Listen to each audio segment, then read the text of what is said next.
type of flat surface here. There we go.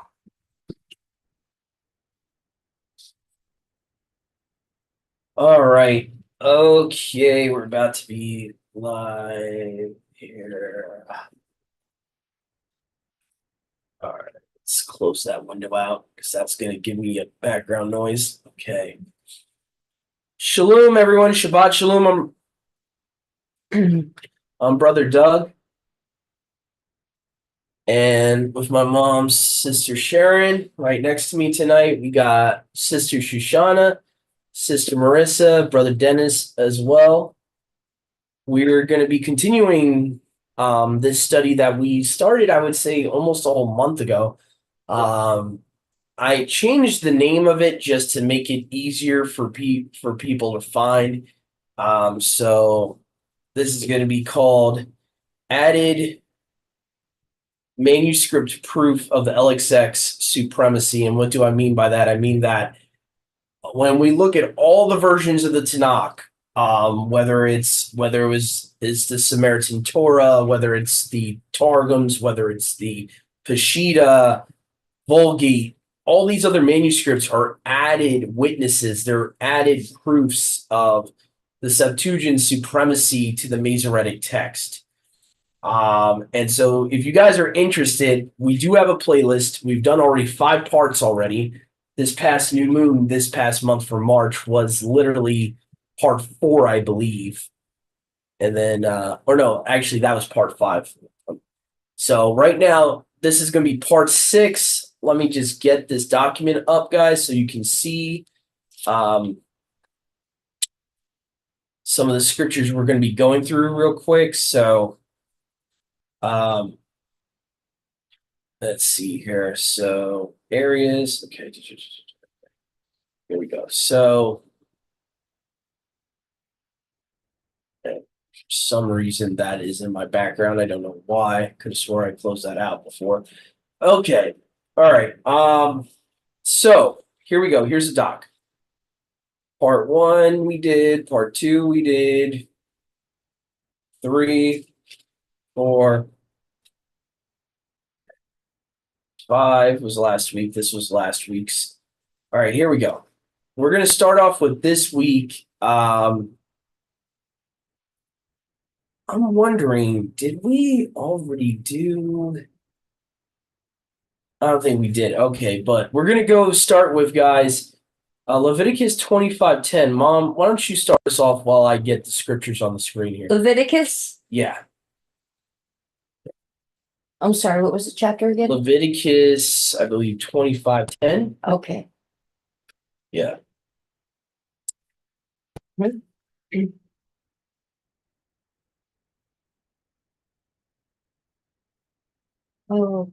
Do you want me to go ahead and read it? Yeah. Consecrate the 50th year. 50th, what is that supposed to be? F-I? Is that 50th or 15th? Hold on. 50th, I think. No, 50th. Okay. Yeah, I think the way your print is on that Bible, it's just very weird font. Yeah, that's probably the problem there.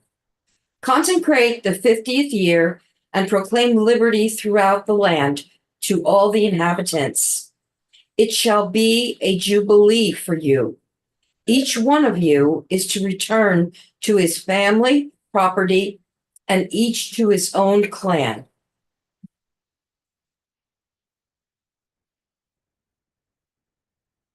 Okay, so that's it, right? Mm-hmm. Now, what did yours say? It just said proclaim the 50th year? Yeah. Consecrate the 50th year and proclaim liberty throughout the land to all its inhabitants. Huh. Okay. So let's see here. Liberty meaning freedom, right? Liberty. Yeah. So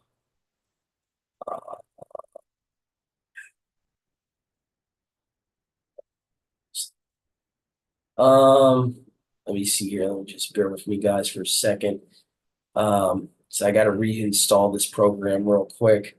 that I usually use. So let me just, for the time being, I'm going to go to eSword.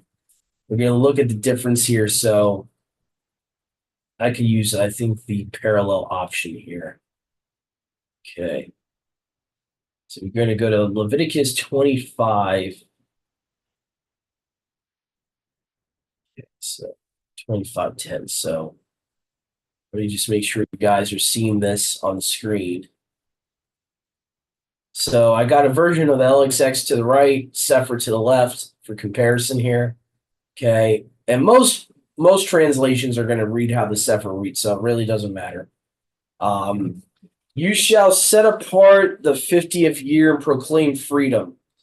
Versus the Septuagint will say, you shall set apart the 50th year.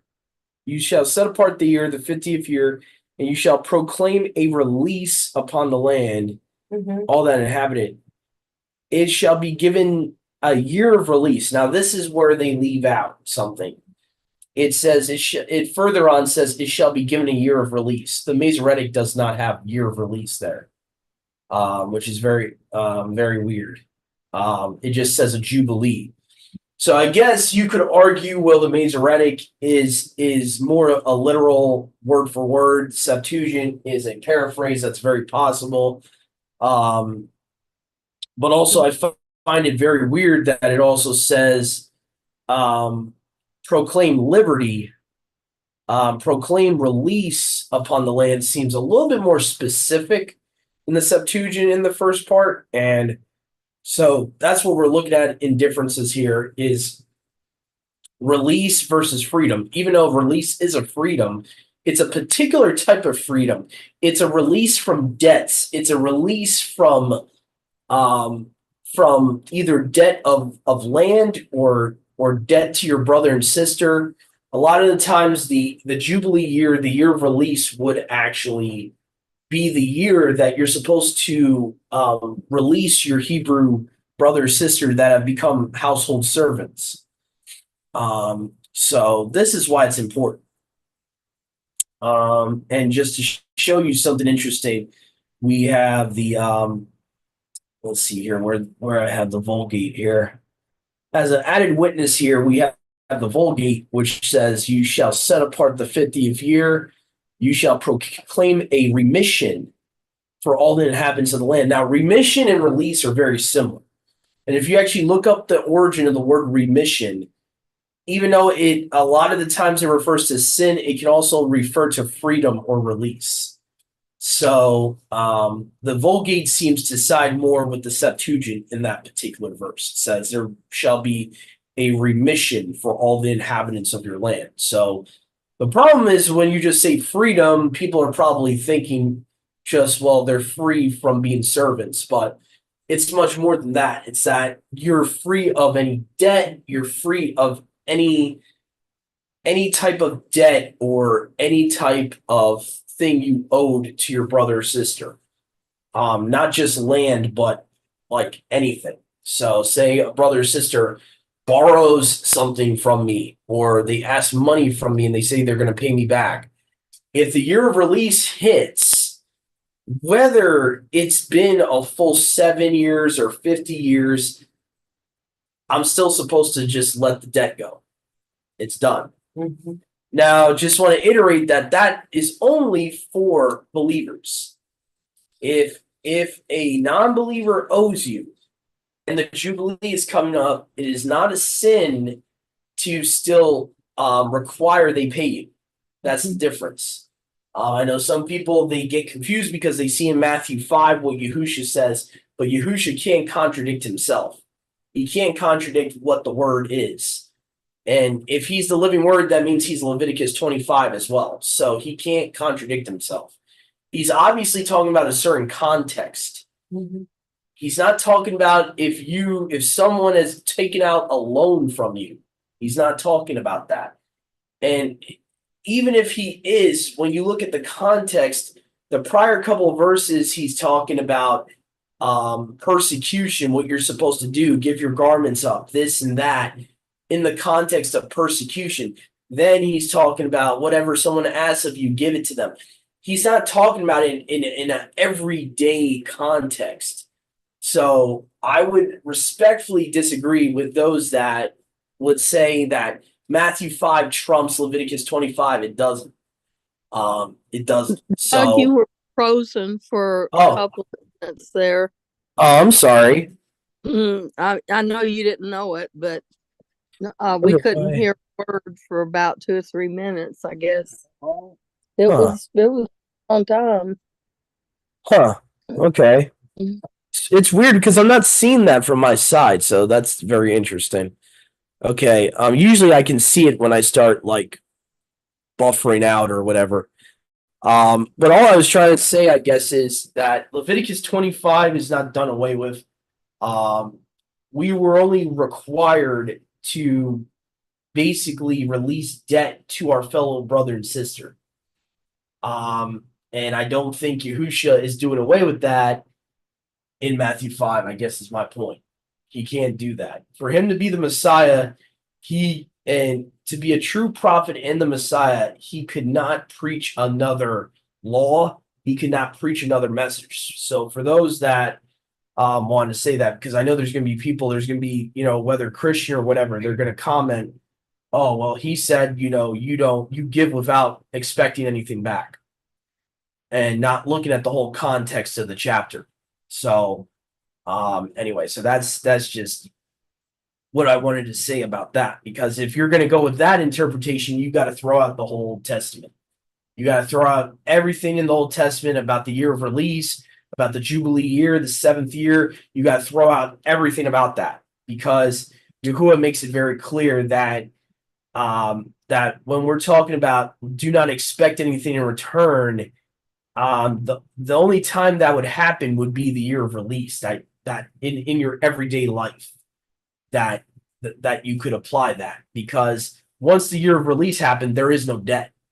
Debts are released. So you can't say my mom, borrows from me and then the seventh year is coming up or the Jubilee year is coming up. I can't require it of, I can't require it of her.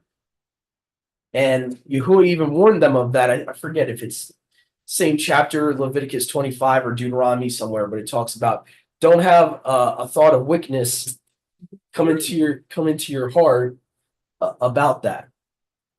Do not, think, well, I don't want to loan to my brother or sister because the year of release is coming up. So Yahuwah is very, so basically that's what I was trying to point out of that.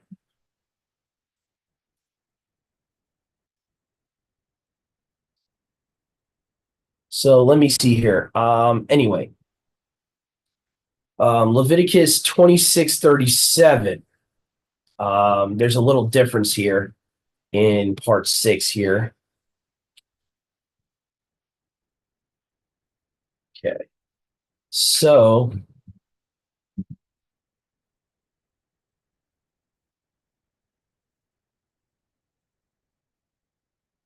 let's go to Leviticus 26:37. It says here, and they will each fall upon their brothers as if they were fleeing from war. No one among you will dare to resist your foes. Now, this is a very minor difference, but it's a difference nonetheless. The Masoretic says one from one another, which I don't see it as a big problem, but it is a difference. The Septuagint and the Vulgate are way more specific, and they are translating one another as brother. So a brother shall disregard brother as in war when none pursues, and you shall not be able to withstand your enemies. So one could make the argument, yeah, it would be assumed that obviously this is a judgment pronounced on Israel and breaking their covenant with Yahuwah. So by default, that's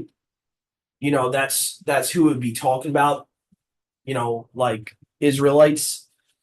But at the same time, I do like that the Septuagint actually lets you know.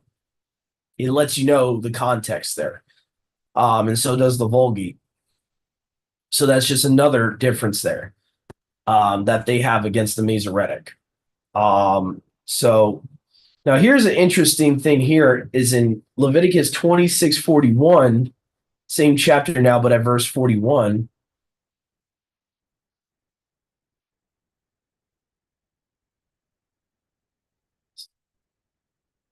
And I walked with them with a perverse mind. I walked with them with a perverse mind, and I will destroy them in the land of their enemies. Then shall their uncircumcised heart be ashamed. Then shall they acquiesce in the punishment of their sins. So we have that for the LXX. We go to the Masoretic. It says, and they, so what's interesting here, it says, I also have walked contrary to them and have brought them into the land of their enemies. If their uncircumcised heart is then humbled, and they accept the punishment of their crookedness. So what's weird here is you actually have a definite versus a hypothetical prophecy. And I just noticed the difference there is that Yahuwah is pronouncing that they will repent versus the Masoretic is saying if they repent. And it's very subtle the way it's worded. It says, if their heart is humbled, versus the Septuagint says, then shall their uncircumcised heart be ashamed, and then shall they acquiesce in the punishment of their sins. So it's more of a definite, which you really don't see. Like, Mom, am I wrong? You really don't see in prophecy a hypothetical. It's usually they're going to do something or not going to do something. Like, what's the point of giving a prophecy if it's a hypothetical, if it's a 50-50? What's the point of that? So I find that very weird. The if is put in there, and it just, I don't know. It just doesn't make sense to me. Why would there be an if? Yahuwah is talking about when we were, basically, he's talking about foreshadowing prophecy in this chapter about when we would be in captivity in the end of days. And that we would, not if, we would definitely repent. And that's what the LXX is saying versus, oh, they might repent. What do you mean might? Yahuwah knows all things. Why? See, to me, that's a little strange. And that kind of changes his character a little bit. Because why wouldn't Yahuwah know if we're going to repent or not? Why would it say if? It's just, I don't know. It's a little weird. It's a little strange to me. It seems too that part of the verse there must be the word punishment a second time. Let me see here. I have something written down here. It says they shall acquiesce in the punishment of their sins.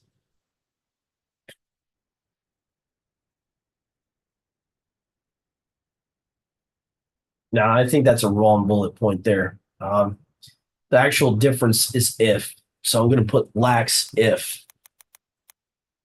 That's the actual difference. So let me just make sure that the Vulgate agrees with it here. Let me see here. So go to Catholic Public Domain Version. No.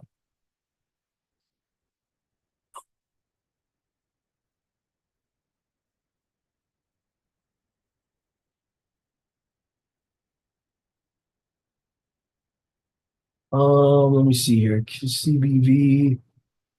Sorry, guys, my eyes are not doing that well tonight. I need to make these tabs bigger is what I need to do.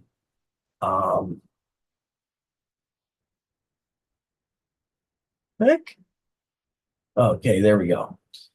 Therefore, I also will walk in until their uncircumcised mind shall be ashamed. Again, shall, not if. Then shall they pray on behalf of their irreverence. So again, the Vulgate and the Septuagint both say they shall do this. They shall repent rather than if. Again, I find that very strange. That So anyway, moving on. Let's go to Numbers 3:39. Numbers 3:39.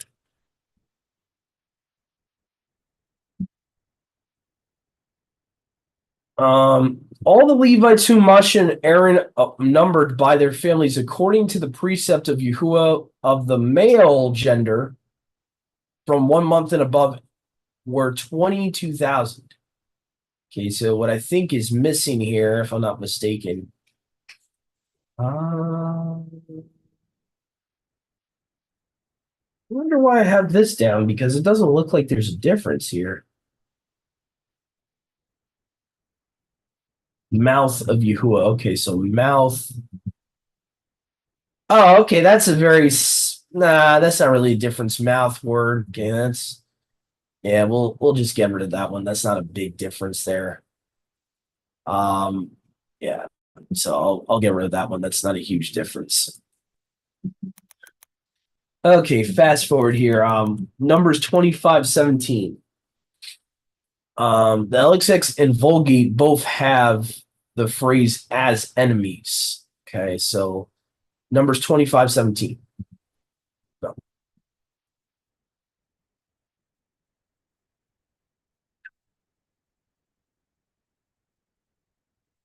Okay.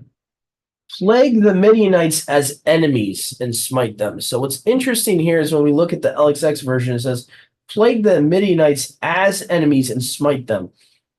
Okay, ISR 2009, distress the Midianites and you shall strike them. So I wonder, this is kind of weird, right? Could you possibly, like, Mom, could you possibly get the idea there that he's only saying, now, does strike them mean kill them? I think so. Is that like a I think simile for that? Okay. What I find interesting, it says only distress. I find that like very like watered down. Like when you're killing someone, you're more than distressing them. I don't know. That's just me. That could be just me. But when I look at the wording there, plague versus distress is way stronger. You know, at the minimum, it's a stronger. What would you call that? Adjective? Is that what it is, or a Yeah, verb? yeah. Oh, okay. Because I'm trying to think of What verse are you in? Numbers 25:17. Chapter. Hold on, I got you.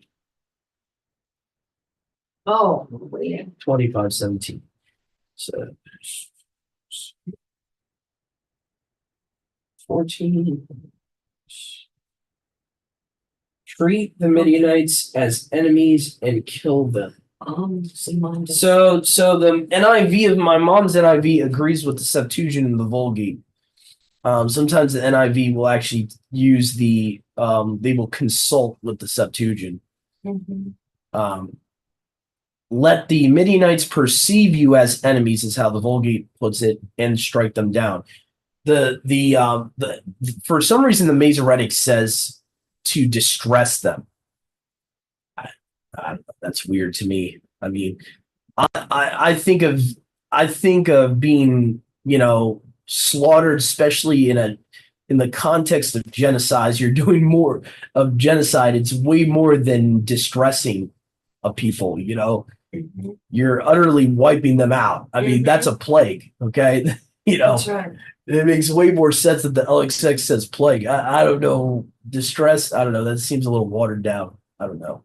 But anyway, Deuteronomy 4 verse 37. So we're at chapter 4 verse 37 of Deuteronomy. The LXX and Vulgate have he himself. So we're going to look at Deuteronomy chapter 4 verse 37. Okay.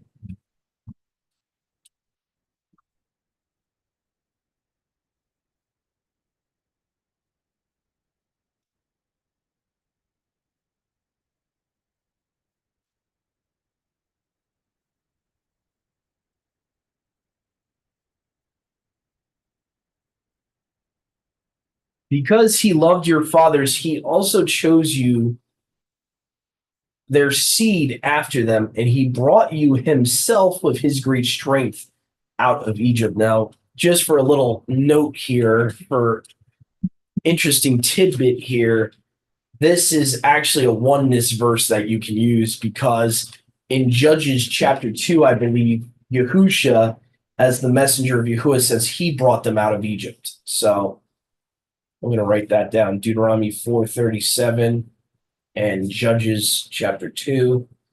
oneness.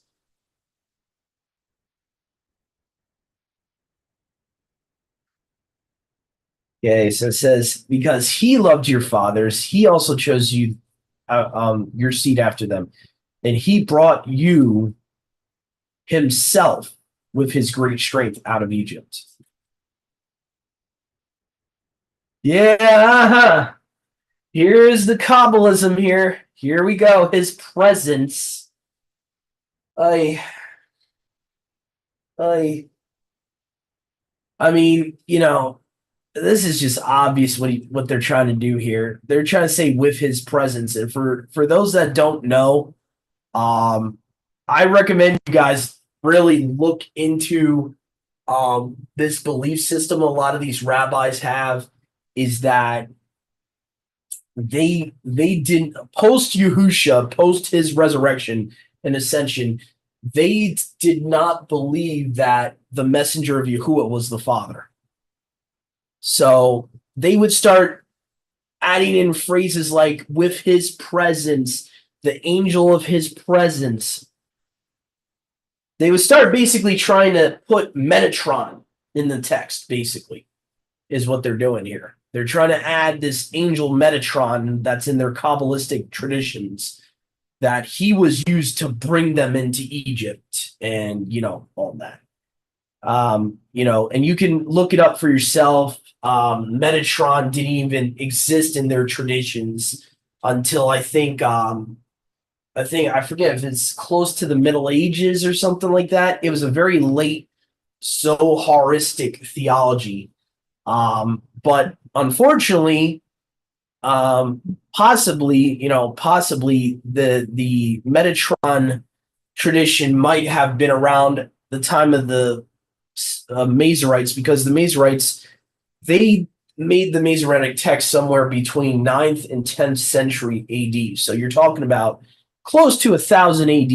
Now, the Middle Ages, Mom, would have been what, 1400? 1300. 1300. So you're only talking about 200-300 years later. So it's very possible that they already had this Metatron character in their traditions. Because does yours say with his presence? Yes. Yeah. They also believe too that his presence was separate from himself, and that basically he could not leave his throne, so he had to send his presence to do things, and it's weird. But you'll see stuff like that. You'll see in the Masoretic text, it'll say he did this with the angel of his presence, with his presence. It will never say he himself. The Septuagint does. It says he himself led them out of Egypt, meaning that the messenger he sent was himself. But see, the Masoretes wouldn't want to believe that. They would not want to believe that the messenger of Yahuwah is Yahuwah himself. They don't want to believe that.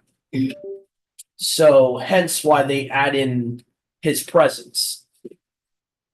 So hopefully you guys understand what I'm trying to say here. So basically, the Masoretes changed the text to read as that. If you look at the Vulgate as well, you okay, Mom? Yeah. It says here, for he loved your fathers, he chose their offspring after them, and he led you away from Egypt, advancing before you with his great power. No mention of his presence, no mention of another being he's sending to bring them into the land. He led you.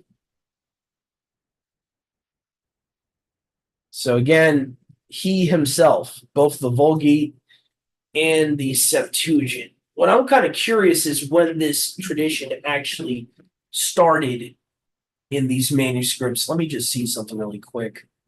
I want to see here. Oh, interesting. The Samaritan Pentateuch doesn't have it either.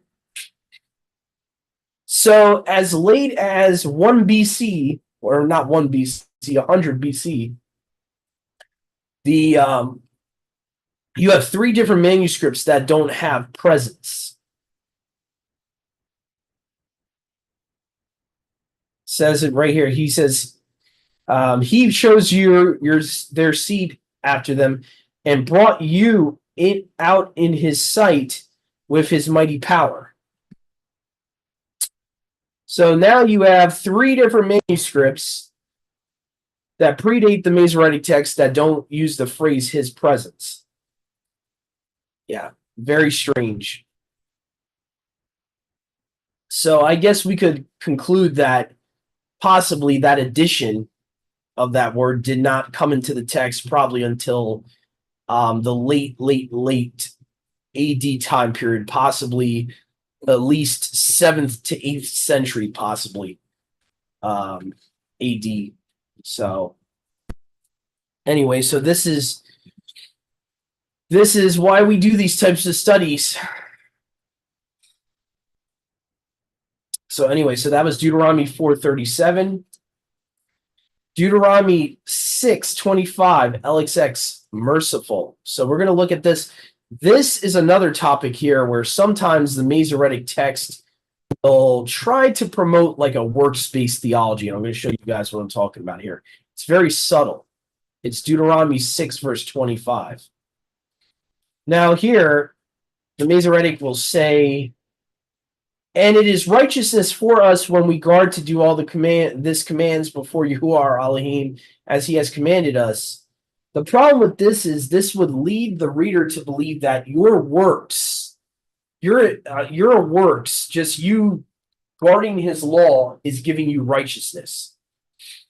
And when we look at the whole message of Scripture, you could be guarding his commands, but if you're not doing it in faith, he doesn't really care. If you're not doing it in faith in him and truly trusting in him and trusting in Yahusha, you could guard his whole law if you want. It's not going to get you anywhere. So this would contradict that. You know what I'm saying? Because it's just saying that if you do these commands, it's righteousness to you. Now, when we look at the Septuagint, there shall be mercy to us if we take heed to keep all these commands before Yahuwah our Elohim, as he has commanded us. By the way, this version of the text agrees with Exodus 20. It agrees with every other place where Yahuwah says what? Who does he give mercy to, Mom? Those that what? Keep his commandments. Mm-hmm. So, the problem with the Masoretic version of that verse I just read, it is telling you that you have righteousness of yourself if you're keeping the law. That would contradict their own Masoretic text later on in Isaiah. I'm just going to give you another verse here, another witness here, how that version of Deuteronomy 6:25 causes major issues. So let's go here. Isaiah 54:17. So, and I'll even use the Masoretic text to show you how it contradicts itself by having it say righteousness in Deuteronomy 6:25. No weapon formed against you shall prosper, and every tongue which rises against you in judgment you shall prove wrong.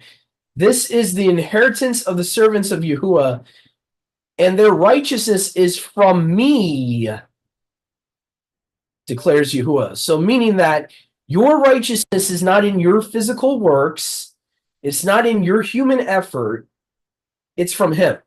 It's from the Most High. That's what he's saying. So that completely debunks what the Masoretic text says in Deuteronomy 6:25. So now, because the Masoretic text decided to change a word there in Deuteronomy 6:25, it contradicts itself when you look at Isaiah 54 and other verses. So it actually causes a problem to the text itself by doing that. So the Septuagint says mercy, not righteousness. And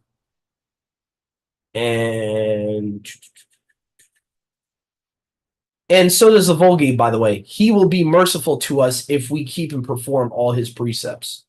So 2 witnesses there that it should say mercy in Deuteronomy 6:25. So these are major issues in the text. These are major issues in the Masoretic text that cause a problem.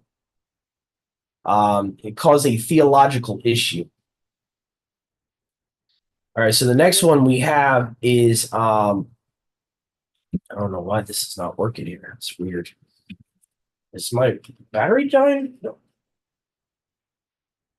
Yeah, I guess it's dying, huh? That quickly. All right. Could you read Deuteronomy 5:26? Sure.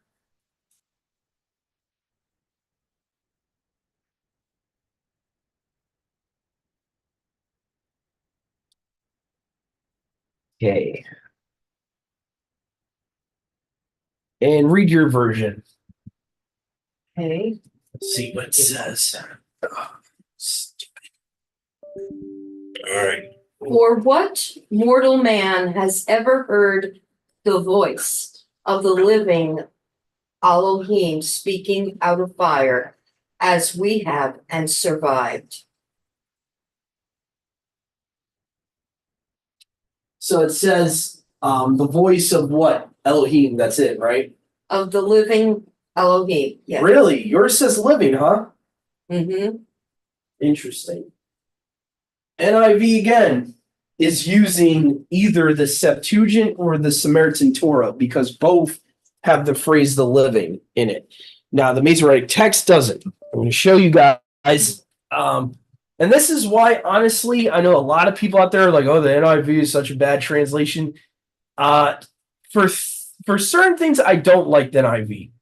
But for things like this is actually one of their biggest positives that they have is that they consult with the Septuagint that much. As you can see here on the screen, hopefully, let me just reshare my screen so you guys can see this here. This is another major issue with the Masoretic. They leave out the word the living. So if you have an ISR, Hallelujah Scriptures, or any other modern Bible, most of them will say, for who is there of all flesh who has heard the voice?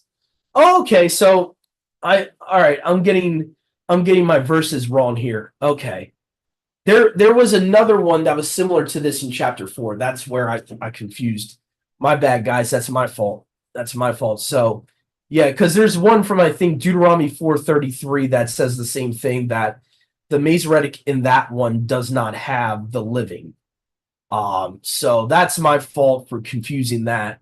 My bad about that. I apologize for that. Moving on though, we got Deuteronomy 6:7. And it says here, now this is one thing where, interestingly enough, the Septuagint and Vulgate actually lack a word here, diligently. So this is one actual positive for the Masoretic text I would have to give them. This is like what I would call, very seldomly do we see this. It's kind of the exception to the rule where the Vulgate and the Septuagint are lacking a word. So Deuteronomy 6:7 in the ISR reads, and you shall impress them upon your children, shall speak of them when you sit in your house, when you walk by the way, and when you lie down, and when you rise up. Now, hold on. Where diligently is not there. Hold on. You know what I think it is? It's a word. There's a mistranslation issue. Wow, that's interesting that the King James has it as diligent. Interesting. I wonder if this is a translation issue.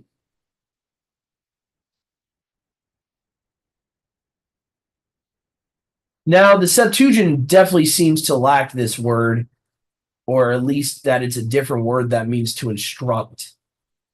Probibaz, G4264, to force forward. That is to bring to the front, to instigate, to draw before, instruct. Yeah, this definitely does not mean diligent. So, if that Hebrew word does mean diligent, and the King James is right, I would say the Masoretic text has it reading a little bit stronger in this particular verse. So this is, like I said, one of those few instances where the Masoretic has it reading a little bit better. Because even the Vulgate will just say, you shall explain them to your sons. So the Masoretic seems to be, I don't know why my stupid thumb drive keeps doing that. Okay, so anyway, so Deuteronomy 6:7, that's one of the few verses. Ah, God, stop doing that. One of the few verses that I would really do. Come on, man. I don't know. My stupid thumb drive wants to go crazy right now. All right, enough already. So you keep messing up. Okay, moving on. 2 Samuel 6:8. Disheartened, saddened. So I think this is another interesting one here. So let me see here. So we're gonna go to 2 Samuel 6:8.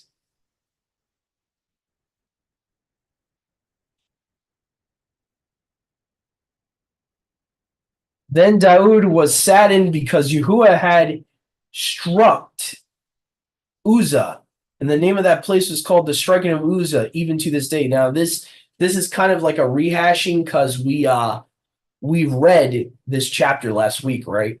Yeah. So this is kind of like a what you would call a rehash a little bit. So,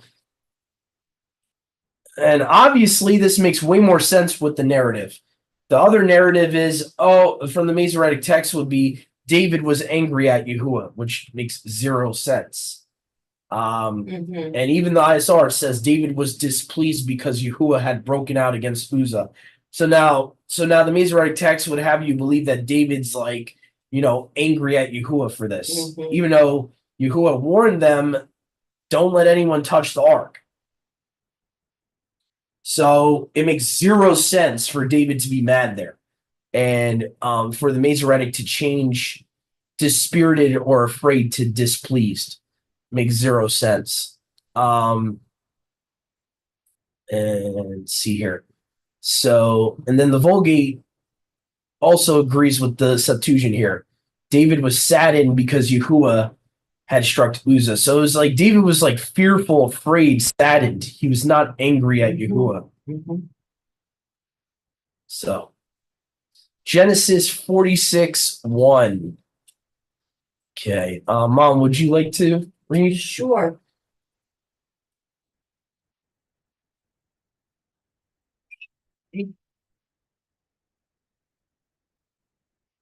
I'll be right back. Mhm. So Israel set out with all that was his, and when he reached Beersheba, he offered sacrifices to Yahuwah of his father Isaac. Set out with all that was his. When he reached Beersheba, he offered sacrifices to Yahuwah of his father.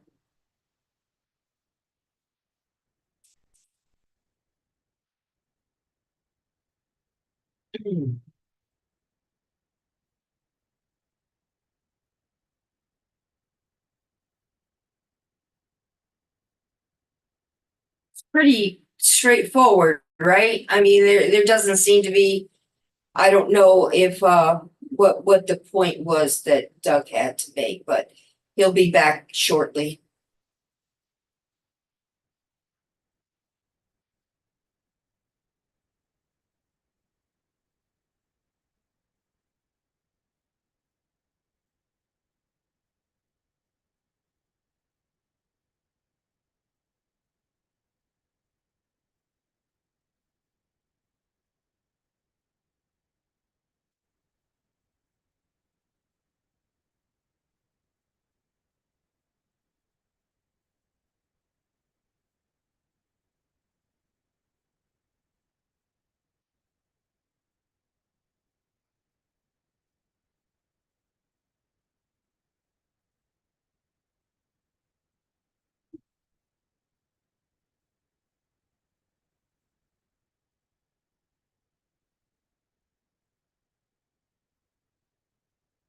Okay.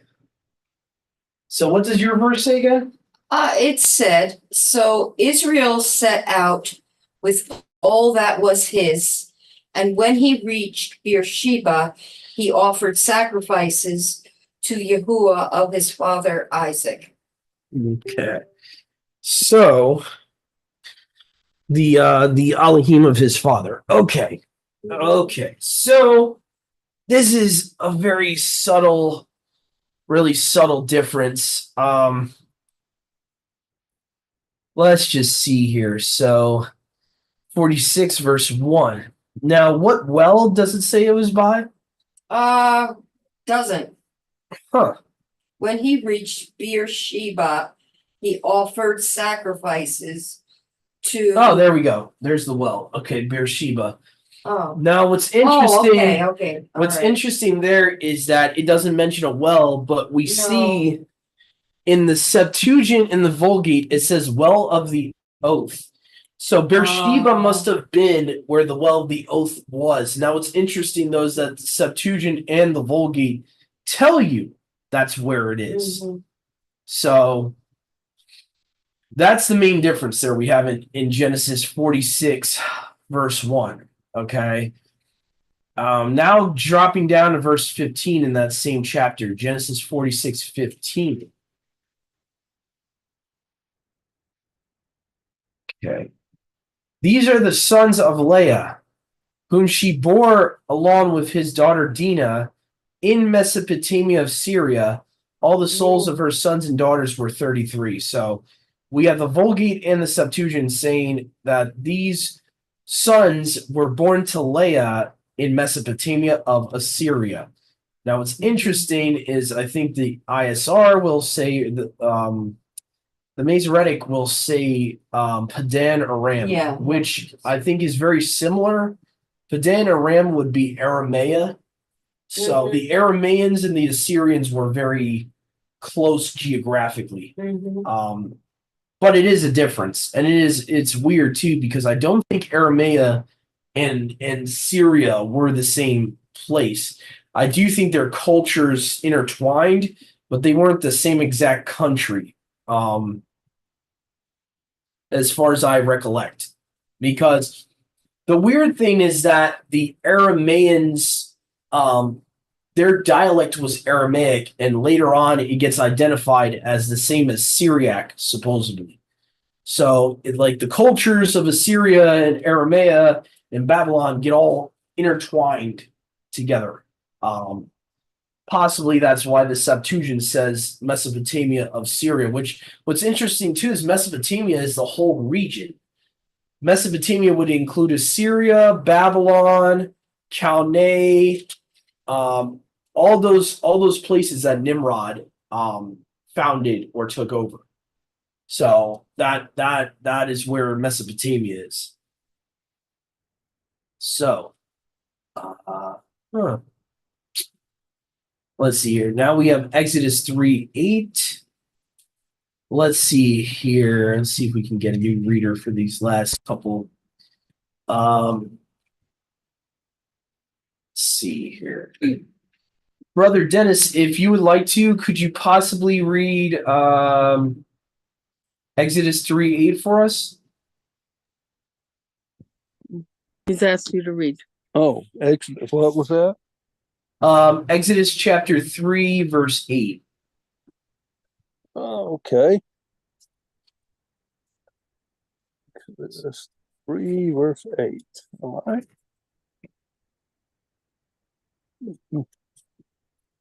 These pages are sticking together for some reason.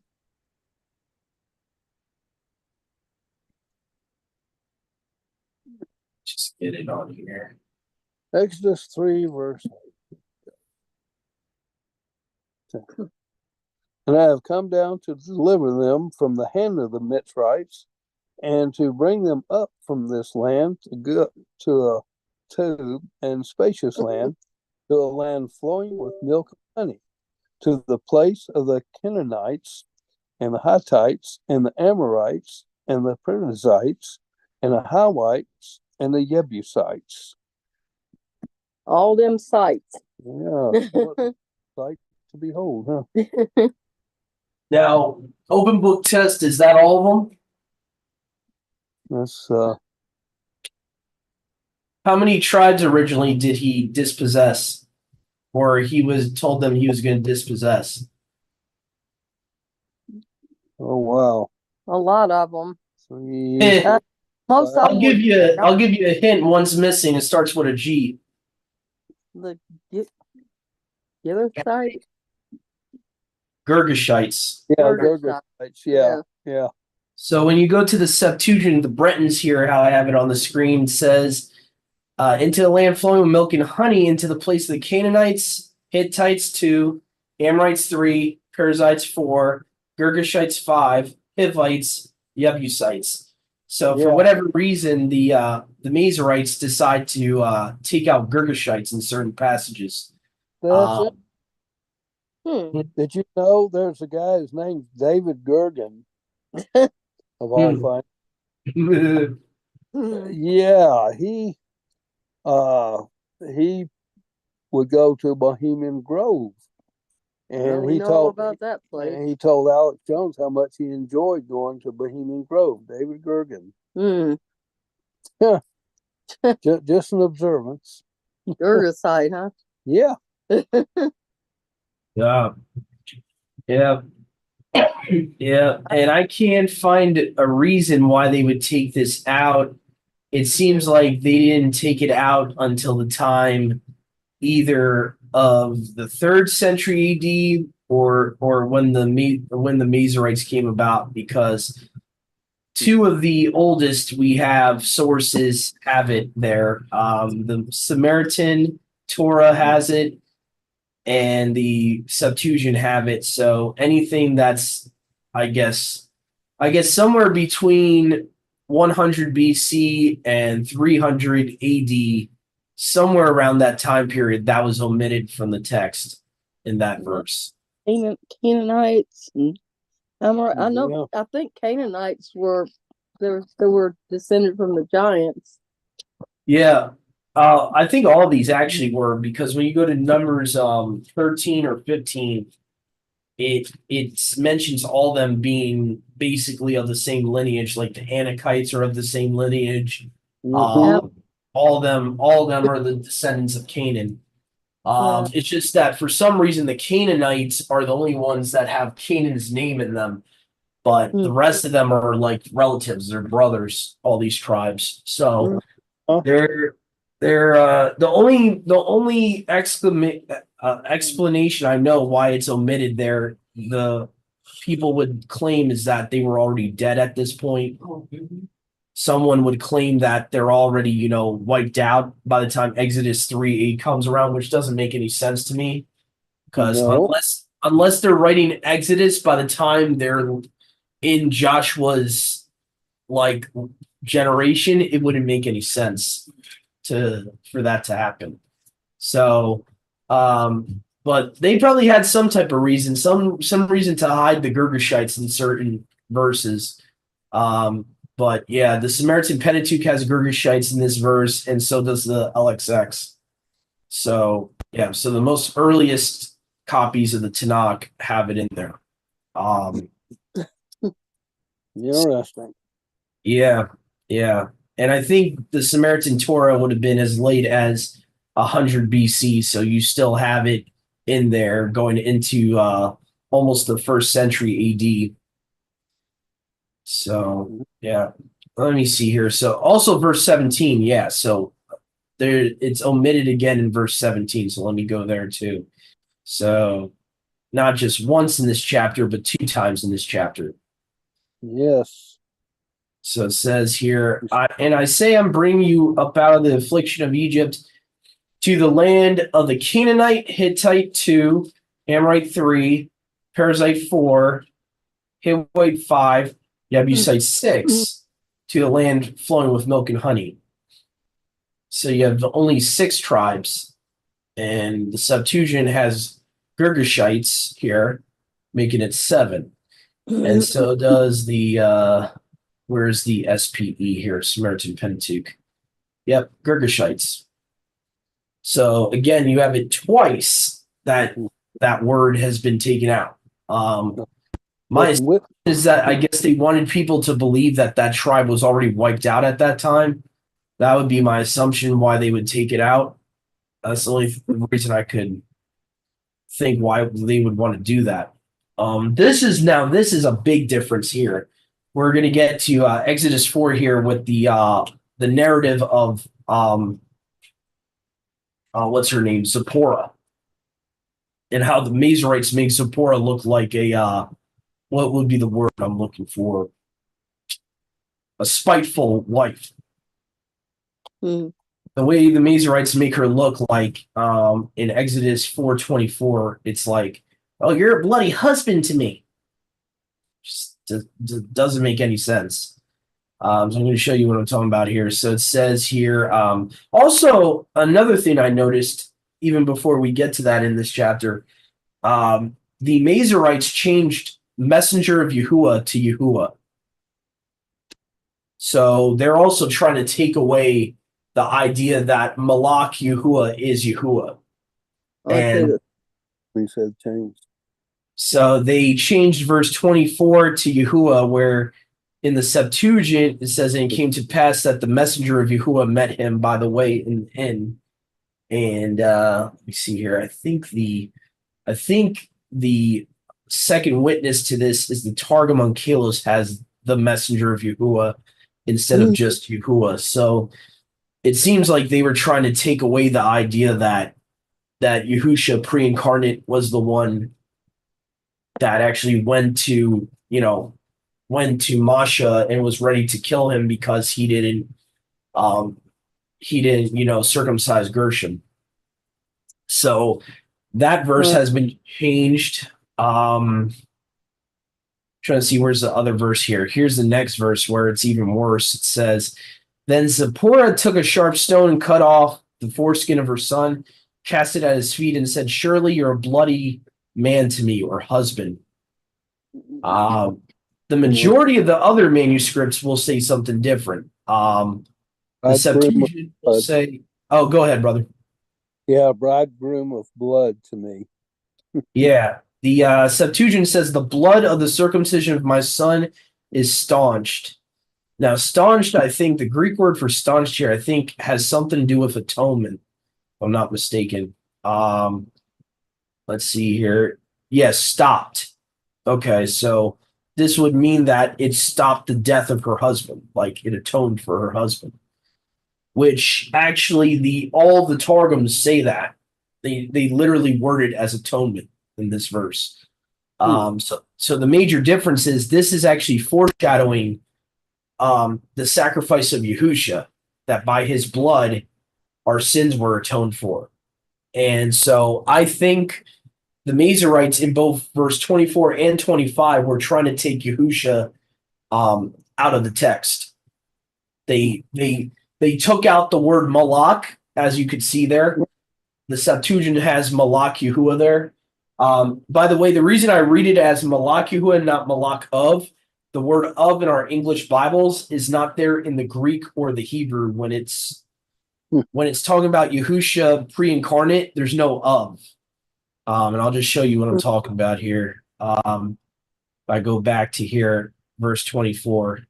So see how of is there, but there's no Strong's number. It's not there in the Greek. So it would just read Agelo Kurios. And so that a lot of the times we see Yahusha pre-incarnate, he's not just a messenger. He's messenger Yahuwah. So this is where Yahusha would be sent as a version of the Father in a form of a messenger, not exactly a messenger, but he would take the form of a messenger. So it's really the creator himself taking the form of a messenger. And so for whatever reason, they wanted to take the word for messenger out of the text and just have that Yahuwah went there. Probably because they didn't believe Yahusha was, the creator. So they figured, we take that part out, then he'll be taken out of the text. And the very next verse, like I said, is 10 times worse. It's having Zipporah appear as a spiteful wife and mad because that she had to circumcise her son. It makes it just the whole narrative of it makes no sense. It doesn't make any logical sense for her to she was actually she was actually thankful, according to the way the Targums word it and the way the Septuagint words it. She was thankful that that blood atoned for her husband's life. So that's actually what was going on. Like I said, and you can see the Targum Onkelos has it as blood of atonement. I think and the Targum of Jerusalem, I think, as well, in this verse will say the blood of atonement. Um, you know, so let me just see here. So we did those two. We just got three more left. Genesis 31, verse 12. The LXX and Vulgate have multicolored for the type of coat that Yusuf was given. So this is important because through Yusuf, right, we have Manasseh and Ephraim. And Ephraim was supposed to be what? The fullness of the Gentiles. So you have almost like I would say a prophetic foreshadowing here. Because it says, and he said, look up with your eyes and behold. Oh, my bad. See here. Yeah. Oh, this is not even talking about the coat. This is talking about the flocks that Joseph was given. Okay. And he said, look up with your eyes, behold the he-goats and the rams leaping on the sheep, and the she-goats speckled and variegated and spotted with ash-colored spots. For I have seen all things that Laban does to you. So Yahuwah is baruching Yusuf and turning all the flocks that Laban wanted to keep for himself. Yahuwah is turning the colors into spots, speckled and spotted for the goats and the rams. And he even says that he had multicolored and spotted. So I wonder if Yahuwah was trying to foreshadow like a little bit of prophecy there. The fact that the flocks that would come from Yusuf would be, multicolored. All right, so now we have another one from verse 1 of 31. LXX and Vulgate have, again, Mesopotamia. You'll notice that a lot, that the LXX and the Vulgate use Mesopotamia rather than Padan Aram. So, and Yaqub heard the words of the sons of Laban, saying, Yaqub has gotten all that was our father's, and of our father's property, he has gotten all this esteem. Okay, what the heck? I must have misquoted here. Okay, that's all right. I guess just make sure that I got the right chapter there. Yeah, it is the right chapter. It's not there. Okay, never mind. Okay. Not a big deal. Okay. I think the last one I have here is verse 24 here. Now, this is interesting too. The Septuagint says, and Alua came to Laban the Syrian in sleep by night and said to him, take heed to yourself that you speak not any time to Yaqub evil things. Now, it's a lot more specific here. It says evil things. The Masoretic says, do not speak to Yaqub good or evil. So, which doesn't make sense because then Laban speaks to him later on anyway. So it doesn't make any sense because if he's saying don't speak to him good or evil, what is he going to say to him? So to me, that's a little strange.